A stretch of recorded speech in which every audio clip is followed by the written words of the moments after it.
Good morning. This video won't be for everyone. It's going to be a little bit longer, but I want to share with you about a spiritual journey. I've told you about the Metamorphosis, is a book that I wrote about my emotional journey. Building a Purposeful Business kind of discusses a lot of my business journey. And I'm working on the pursuit, and it flows out of The Pursuit of God by A.W. Tozer. And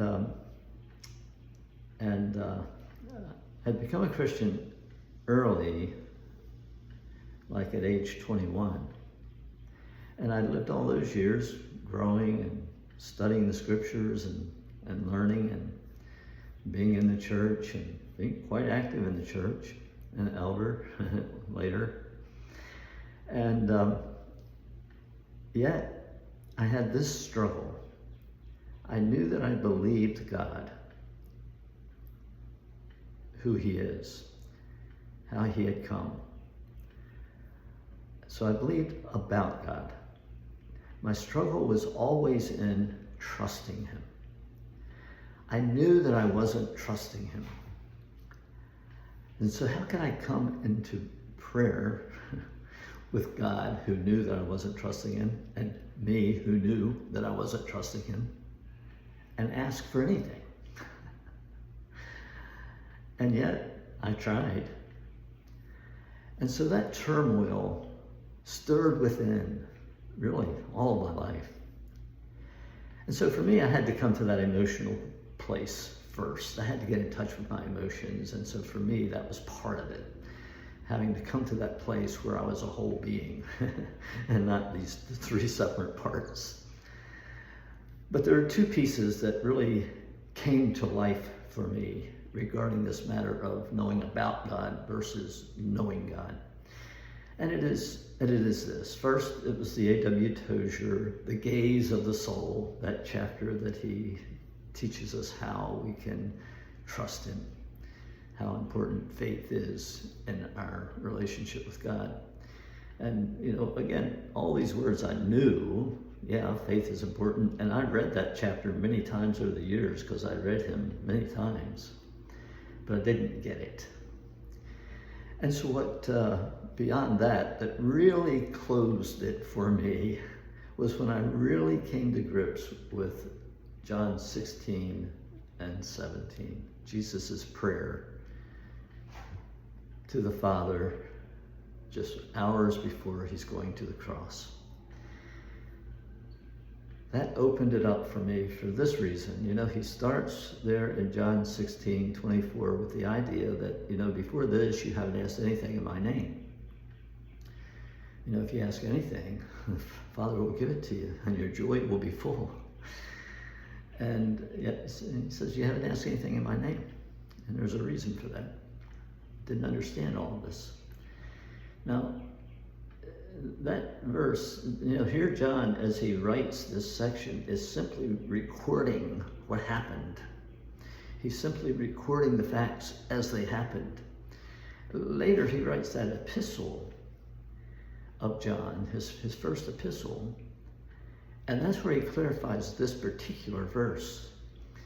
It didn't need clarification here, because Jesus is just in the midst of teaching them about who He is, and they are just in the midst of beginning to grasp it.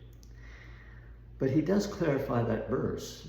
He says, now this is the confidence that we have before Him, that if we ask anything according to His will, we know that He hears us. And if we know that He hears us, then we know that we'll have the request that we have made of Him. So it's the same verse with simply the addition according to His will. Why didn't Jesus say that? Well, Jesus didn't have to say that because He is communicating who He is, and when we come to know who He is, then we know that everything that we're going to ask will have to be. It will be a part of our heart for it to be according to His will. We wouldn't want to ask anything else. So now when we come to that verse, we ask, Lord, what is it that you would have me to ask before we ask anything? And so He opens that up here for me, though, this way.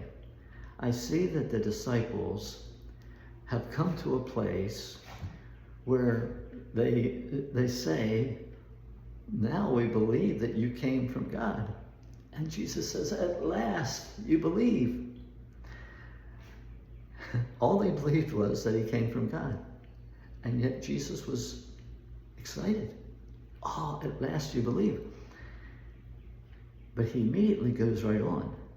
He immediately goes on in that section to tell them there's a whole lot more to just believing.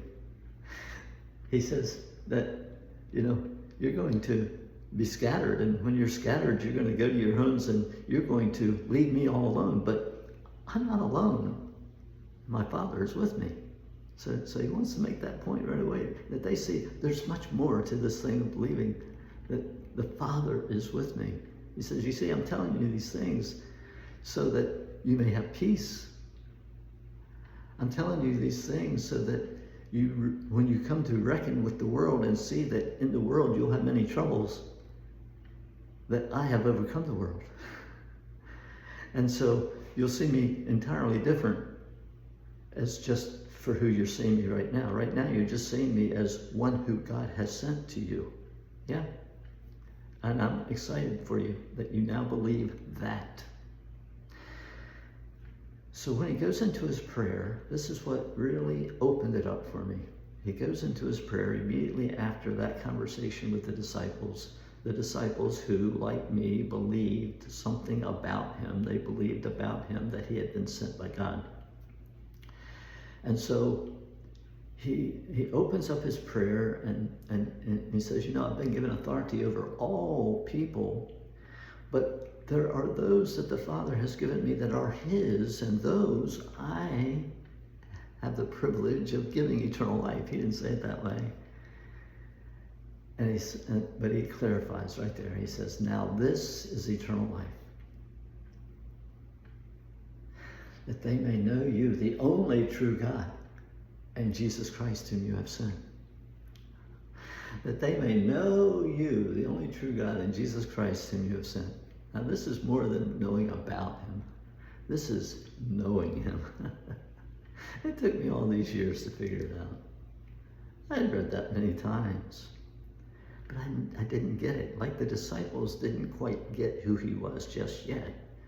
It would probably be in the upper room that they did. It would probably be when they found that he had risen from the dead. But at some point in these next few days, they get it. So they didn't take as long as I did. But that opened it up to me.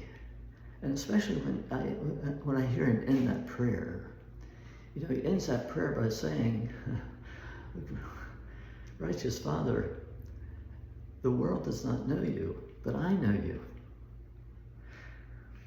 But I am making them known unto you, and will continue to make you known unto them, so that the love that you have for me will be in them, and that I myself will be in them. Wow. When I put all that together, when the Lord opened that up to me and showed me that this whole thing of knowing him is the place at which we come to where we can trust him. Now, it was still hard for me, knowing these facts and understanding this relationship that he had given me. There was still a bit of a gap, and there was still a learning period where I had to come to actually learn to trust him. But it was much easier now because I had come to know him, not just know about him. That's what the pursuit will express in kind of a book form, so that people can reckon with that idea that, I just believe that there are many people who are sitting in the pews that won't answer the question, what is eternal life, this way. I think if you ask them about what is eternal life, they might tell you about heaven, or they might tell you about everlasting life, or they'll mention a lot of things about the future, but not about the here and the now. Jesus says, now this is eternal life, that you may know the only true God and Jesus Christ whom he sent. That's in the here and the now. That's the moment that we receive the gift of eternal life. And yet for me, it was a long time between that, the time that I received the gift of eternal life, and the time that I came to know him. And you may say, well, was it then or was it now? Did you come to know Christ then or did you come to know Christ now? It doesn't matter. From God's perspective, we've been called, we've been saved and called with a holy calling, not according to our works, but according to his grace and purpose, which was before the beginning of time. All of that has already occurred. We don't understand no time, but God lives in no time. We can't even comprehend it. But it was before the beginning of time, so within the framework of time as we know it, was it then or was it now? I don't care. All I care about is that it is. So that was my revelation, and I just wanted to share that with you before we go any further about all this business stuff and all these other things, because this is a pretty big deal for me. Thanks for listening.